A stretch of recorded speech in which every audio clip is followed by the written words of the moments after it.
क्या आप सचमुच मनुष्य हैं? एक दरिद्र ब्राह्मण यात्रा करते करते किसी नगर से गुजर रहा था। बड़े बड़े महल एवं अट्टालिकाओं को देखकर ब्राह्मण भिक्षा मांगने गया, किंतु उस नगर में किसी ने भी उसे 2 मुट्ठी अन्न नहीं दिया। आखिर दोपहर हो गई तो ब्राह्मण दुखी होकर अपने भाग्य को कोसता हुआ जा रहा था। सोच रहा था, कैसा मेरा दुर्भाग्य है कि इतने बड़े नगर में मुझे खाने के लिए 2 मुट्ठी अन्न तक नहीं मिला। रोटी बनाकर खाने के लिए 2 मुट्ठी आटा तक नहीं मिला। इतने में एक सिद्ध संत की निगाह उस ब्राह्मण पर पड़ी। उन्होंने ब्राह्मण की बड़बड़ाहट सुन ली। वे बड़े पहुँचे हुए संत थे। उन्होंने कहा, हे दरिद्र ब्राह्मण, तुम मनुष्य से भिक्षा मांगो, पशु क्या जाने भिक्षा देना। यह सुनकर ब्राह्मण दंग रह गया और कहने लगा, हे महात्मन, आप क्या कह रहे हैं? बड़ी बड़ी अट्टालिकाओं में रहने वाले मनुष्यों से ही मैंने भिक्षा मांगी है। महात्मा बोले, नहीं ब्राह्मण, मनुष्य शरीर में दिखने वाले वे लोग भीतर से मनुष्य नहीं हैं। वे अभी भी पिछले जन्म के हिसाब से ही जी रहे हैं। कोई शेर की योनि से आया है तो कोई कुत्ते की योनि से आया है, कोई हिरण की योनि से आया है तो कोई गाय या भैंस की योनि से आया है। उनकी आकृति मानव शरीर की ज़रूर है, किंतु अभी तक उनमें मनुष्यत्व निखरा नहीं है, और जब तक मनुष्यत्व नहीं निखरता तब तक मनुष्य को अपने किए गए कर्मों का फल भुगतना है। दूसरे में भी मेरा प्रभु ही है, यह ज्ञान नहीं होता। तुमने मनुष्यों से नहीं, पशुओं से भिक्षा मांगी है। ब्राह्मण का चेहरा दुख व निराशा से भरा था। सिद्ध पुरुष तो दूरदृष्टि के धनी होते हैं। उन्होंने कहा, देख ब्राह्मण, मैं तुझे यह चश्मा देता हूँ। इस चश्मे को पहनकर जा और कोई भी मनुष्य दिखे उससे भिक्षा मांग, फिर देख क्या होता है। वह दरिद्र ब्राह्मण जहाँ पहले गया था वहीं पुनः गया और योग सिद्ध कला वाला चश्मा पहनकर गौर से देखा। ओहो, वाकई कोई कुत्ता है, कोई बिल्ली है तो कोई बघेरा है। आकृति तो मनुष्य की है, लेकिन संस्कार पशुओं के हैं। मनुष्य होने पर भी मनुष्यत्व का संस्कार नहीं है। घूमते घूमते वह ब्राह्मण थोड़ा सा आगे गया तो देखा कि एक मोची जूते सिल रहा है। ब्राह्मण ने उसे गौर से देखा तो उसमें मनुष्यत्व का निखार पाया। ब्राह्मण ने उसके पास जाकर कहा, भाई, तेरा धंधा तो बहुत हल्का है और मैं हूँ ब्राह्मण। रीति रिवाज एवं कर्म कांड को बड़ी चुस्ती से पालता हूँ। मुझे बड़ी भूख लगी है, इसलिए मैं तुझसे मांगता हूँ, क्योंकि मुझे तुझमें मनुष्यत्व दिखा है। उस मोची की आंखों से टप टप आंसू बरसने लगे। वह बोला, हे प्रभु, आप भूखे हैं? हे मेरे भगवान, आप भूखे हैं? इतनी देर आप कहाँ थे? यह कहकर मोची उठा और एवं जूते सिलकर टका आना 2 आना वगैरह जो इकट्ठे किए थे उस चिल्लर को लेकर हलवाई की दुकान पर पहुंचा और बोला, हलवाई भाई, मेरे इन भूखे भगवान की सेवा कर लो। लो, ये चिल्लर यहाँ रखता हूँ। जो कुछ भी सब्जी, पराठे, पूरी आदि दे सकते हो वह इन्हें दे दो, मैं अभी आता हूँ। ये कहकर मोची भागा और घर जाकर अपने हाथ से बनाई हुई एक जोड़ी जूती ले आया एवं चौराहे पर उसे बेचने के लिए खड़ा हो गया।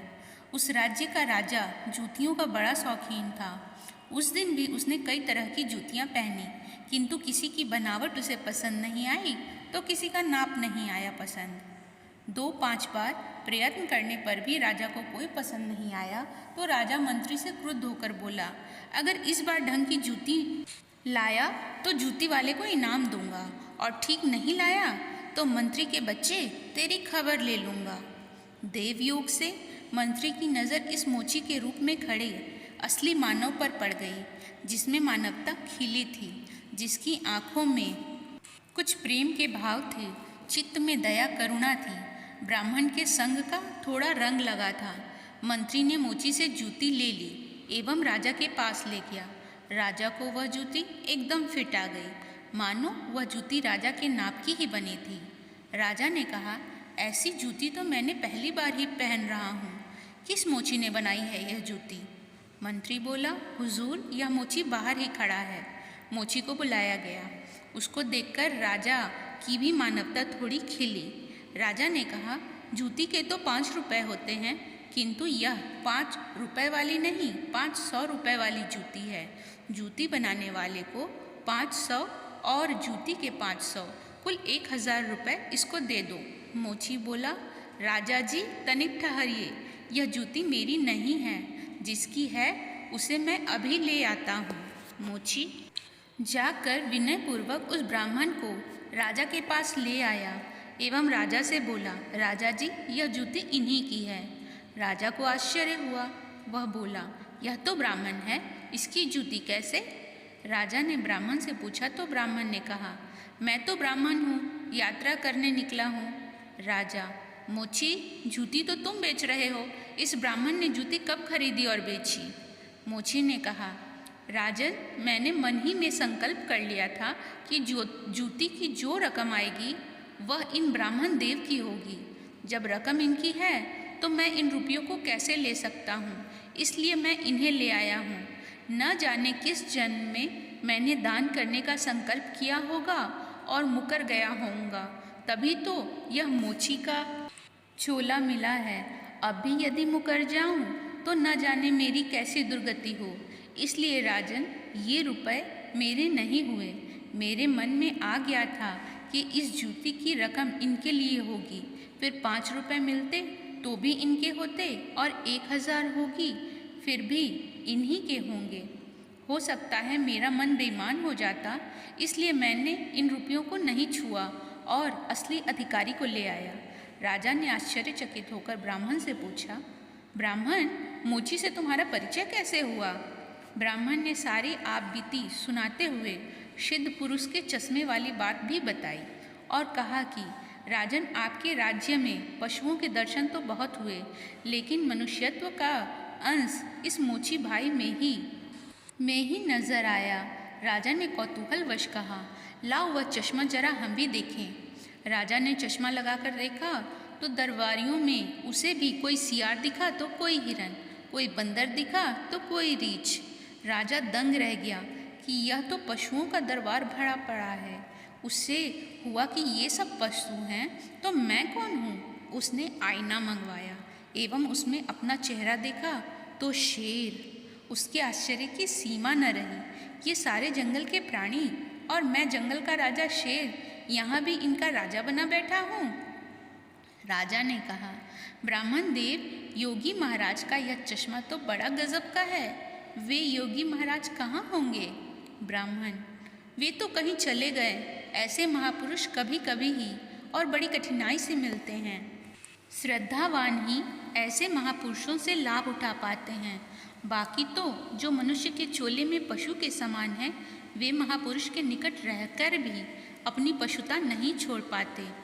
ब्राह्मण ने आगे कहा, राजन, अब तो बिना चश्मे के भी मनुष्यत्व को परखा जा सकता है।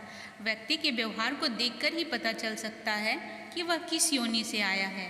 एक मेहनत करे और दूसरा उस पर हक जताए तो समझ लो कि वह सर्प योनि से आया है, क्योंकि बिल खोदने की मेहनत तो चूहा करता है, लेकिन सर्प उसको अपना मानकर बिल पर अपना अधिकार जमा बैठता है।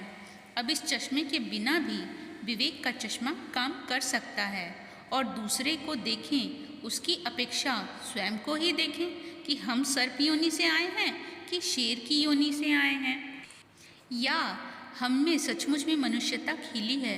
यदि पशुता बाकी है तो वह भी मनुष्यता में बदल सकती है। कैसे? गोस्वामी तुलसीदास जी ने कहा है, बिगड़ी जन्म अनेक की, सुधरे अब और आजू। तुलसी होई राम का, राम भजी तजी कसमाजू। कुसंस्कारों को छोड़ दें, बस अपने कुसंस्कार आप निकालेंगे तो ही निकलेंगे। अपने भीतर छिपे हुए पशुत्व को आप निकालेंगे तो ही निकलेगा। यह भी तब संभव होगा जब आप अपने समय की कीमत को समझेंगे। मनुष्यत्व आए तो एक एक पल को सार्थक किए बिना आप चुप नहीं बैठेंगे। पशु अपना समय ऐसे ही गंवाता है। पशुत्व के संस्कार पड़े रहेंगे तो आपका समय को आप बाहर निकालिए एवं मनुष्यत्व के संस्कारों को उभारिए। फिर सिद्ध पुरुष का चश्मा नहीं, वरन अपने विवेक का चश्मा ही कार्य करेगा। और इस विवेक के चश्मे को पाने की युक्ति मिलती है हरि नाम संकीर्तन यानी सत्संग से। तो हे आत्मजनों, मानवता से जो पूर्ण हो वही मनुष्य कहलाता है। बिन मानवता के मानव भी पशु तुल्य रह जाता है।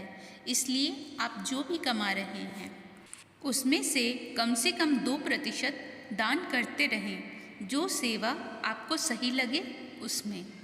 जय जय श्री राधे।